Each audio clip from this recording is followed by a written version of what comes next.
ઉજવણી કરી। નલિયા અબડાસા તાલુકાના નલિયા ગામના દરજી ફળિયા વિસ્તારમાં રહેનાર સર્વે યુવાન ભાઈઓ સૌ સાથે મળીને દર વર્ષ હોળી તેમજ ધૂળેટીના તહેવારની ઉજવણી કરતા હોય છે। આ પરંપરા તેમના વડીલોના સમયથી નવી પેઢીને મળેલ છે। આ દિવસે દરજી સમાજ નલિયા દ્વારા હિંગળાજ માતાજીના મંદિરે પદયાત્રા કરીને સૌ સાથે મળીને માતાજીની પ્રસાદી કરે છે તેમજ માતાજીનું હવન પણ થાય છે। ત્યારબાદ રાસ ગરબાની રમઝટ બોલાવે છે।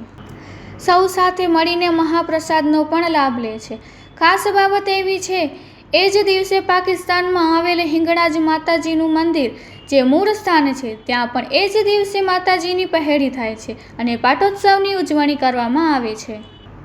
Report by Amitbhai Bhanushali, Naliya.